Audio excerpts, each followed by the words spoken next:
Hello and welcome to this lecture on the definition of boundary and cell zone conditions, how we can specify these things in any CFD project on any given software. What I'm expecting from you before starting off with this lecture is that you are basically familiar with the CFD methods and terms and how we can solve the fluid mechanics equations, which are primarily partial differential equations, and why these partial differential equations require constraints to give them a unique solution. So I hope you're familiar with the necessity of constraints, which actually is what we're going to speak about, boundary conditions.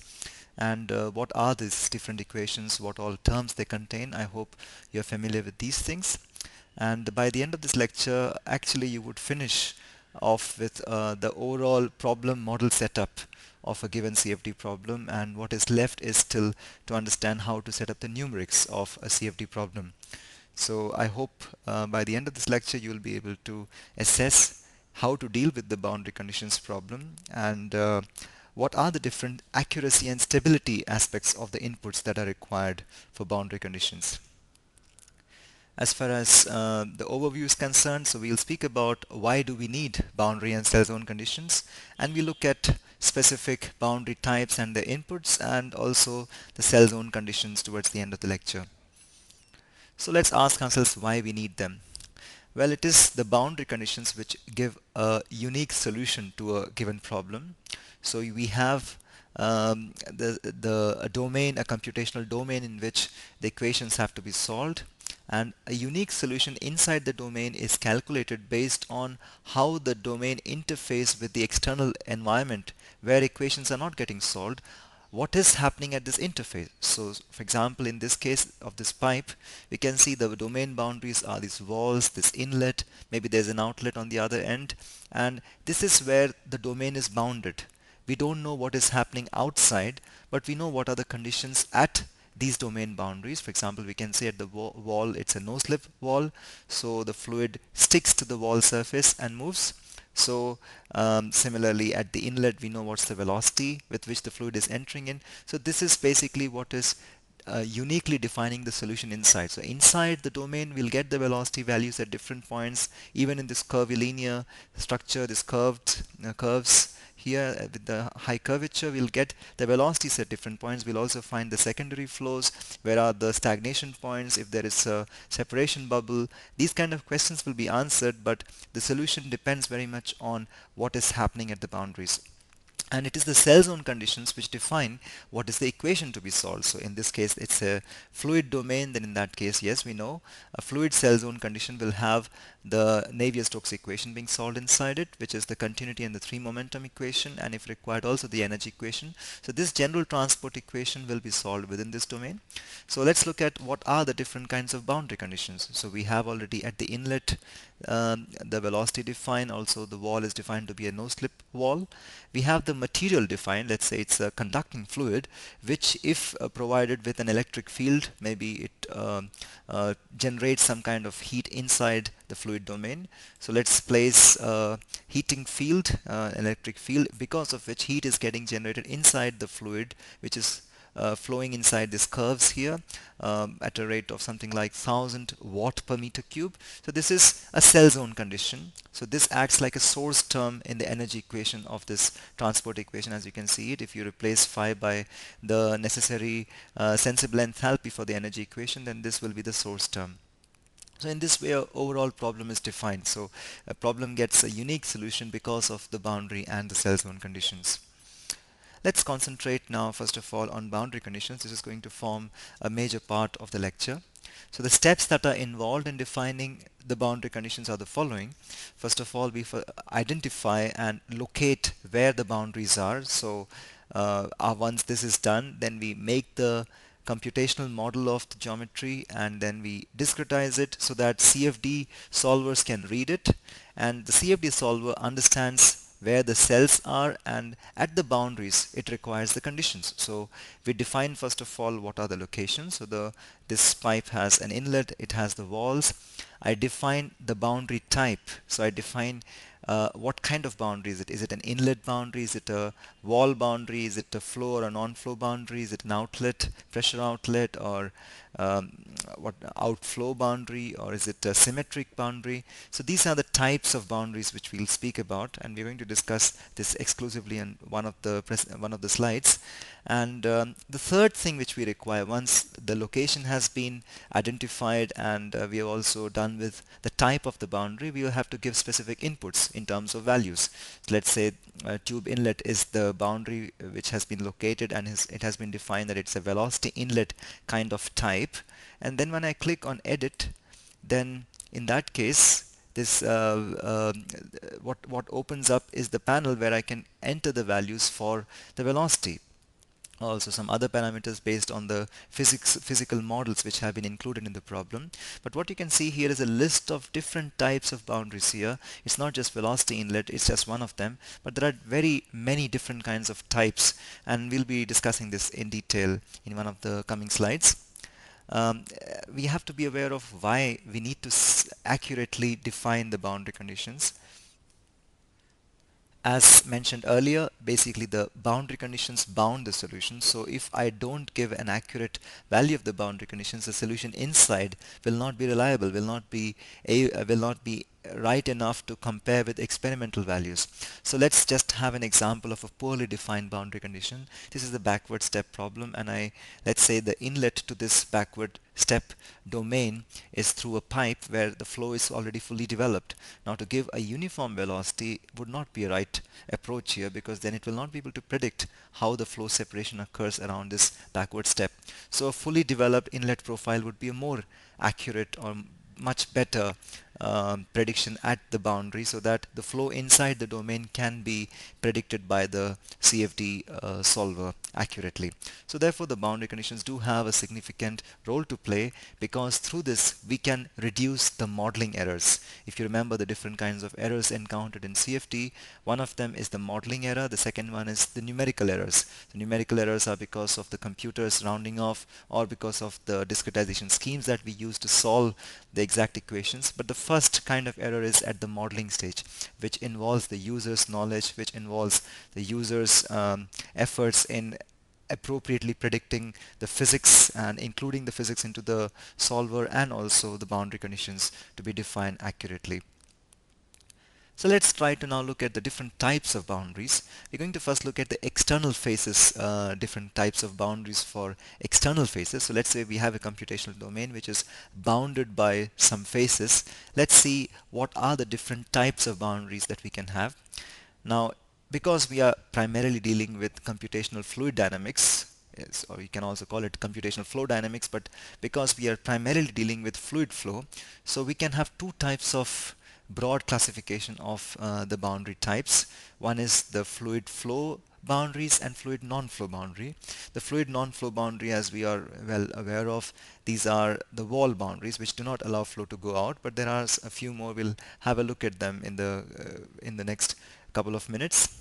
So we can classify the fluid flow boundaries as inlet, outlet, and far field. I'll explain what this far field is later on, but basically inlet and outlet are quite self-explanatory. And the non-flow fluid boundaries are the ones which do not allow the fluid to go out of it, which is wall, or also symmetry boundary, which is like a reflecting boundary across which fluxes don't pass through. Actually, just at this point the flux is supposed to be zero, so it's like a mirror image of the flow phenomena. So this is a symmetry boundary. The walls, although they don't permit fluid to flow across, but they do permit heat to flow across. That's not the case with symmetry boundary though, but heat can flow through a wall boundary. So these are the five basic types of boundaries which you will often come across, but there are some special type of boundaries as well. Something called the axis, which is applicable in ANSYS Fluent for 2D axisymmetric cases. We may also have a periodic boundary. A periodic boundary is usually encountered in translational periodicity or rotational periodicity for reducing the problem complexity of the mesh size, in terms of mesh size or in terms of overall computational domain, that we reduce it and we try to use actually a small portion of the whole domain and try to apply the periodic boundary condition. We may also have situations where a mesh region has one of the boundaries being the interface type, which we can then later on couple together with another cell domain, another cell zone, which also has an interface type, and across the interfaces fluxes will pass through wherever they are overlapping. When it is not overlapping, it will be treated as a wall. So this is the other type of boundary. So altogether we see here a list of different types of boundaries. Now let's start looking at the fluid flow boundaries more in detail. So we'll start with the inlet. So one of the first inlet type boundary is the velocity inlet type of boundary. This is basically, I'm primarily speaking about the terminology which is used in ANSYS Fluent. The other CFD software packages will have similar terminologies, but maybe a bit different. But ANSYS Fluent uses the velocity inlet is one of the inlet type of boundary. The corresponding to velocity inlet is the outflow boundary, which is one of the outlet type of boundaries.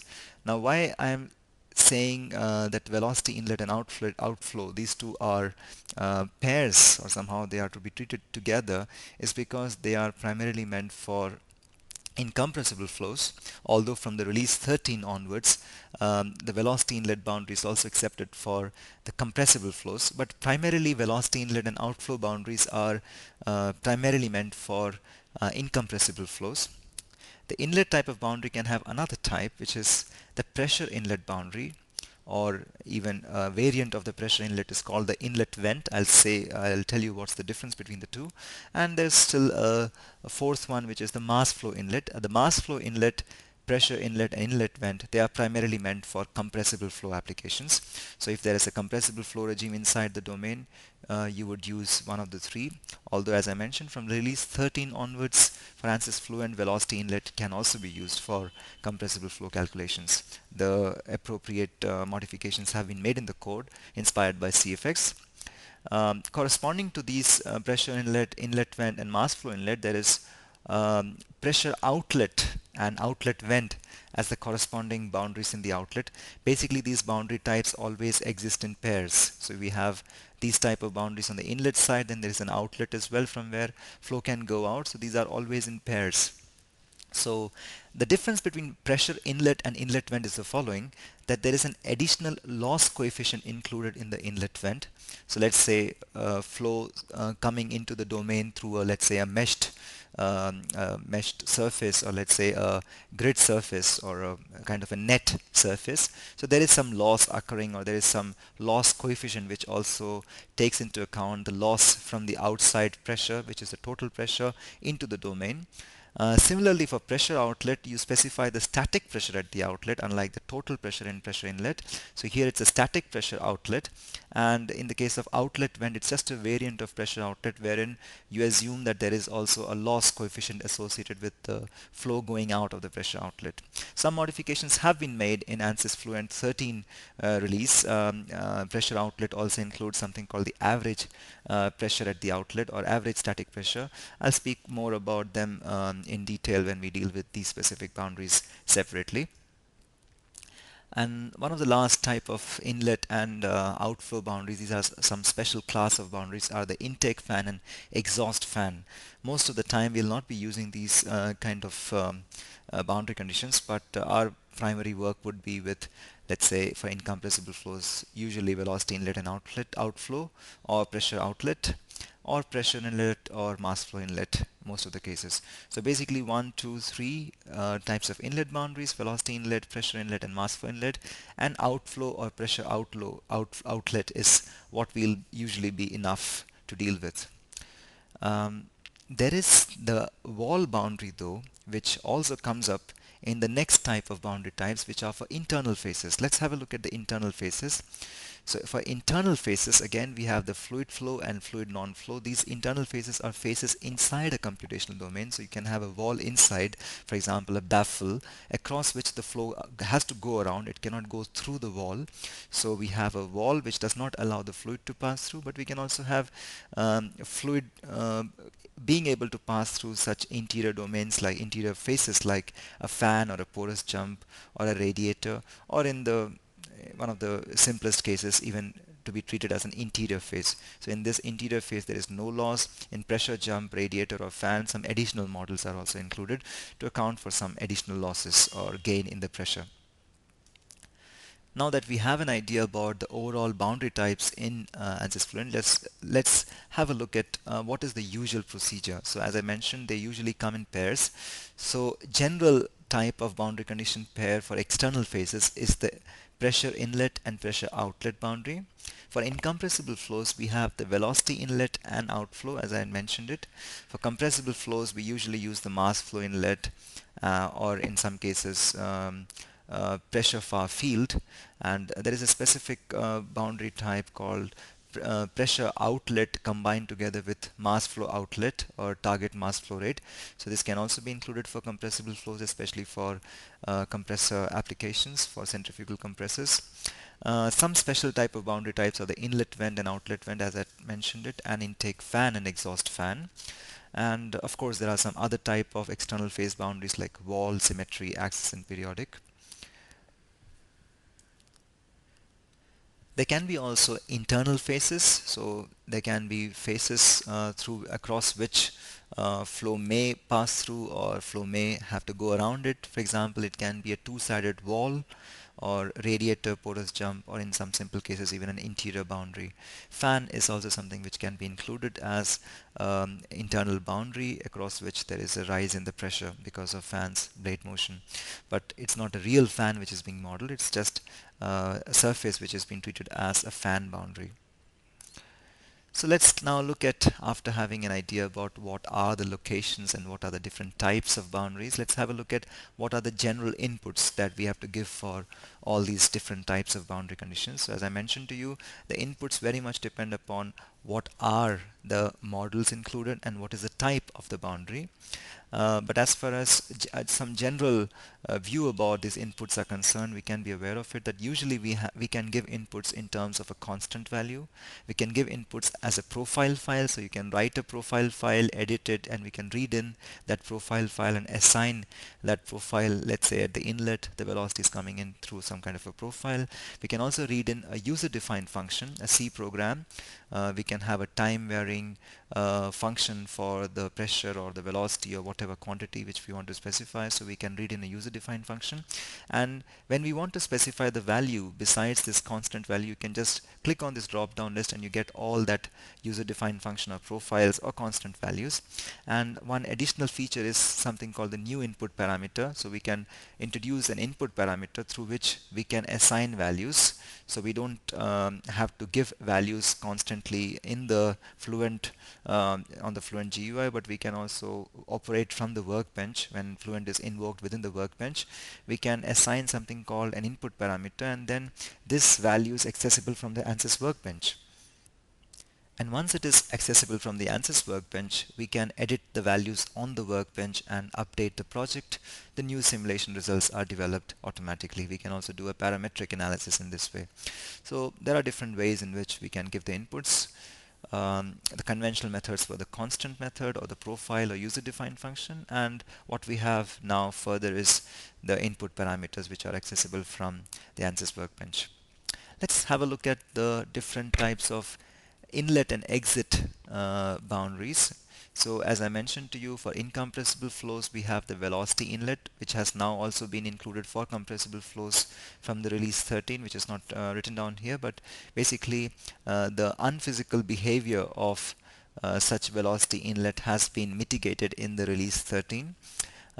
Usually what we need to, why we need to use the velocity inlet boundary is to define the velocity and the scalar properties at the flow of an inlet boundary.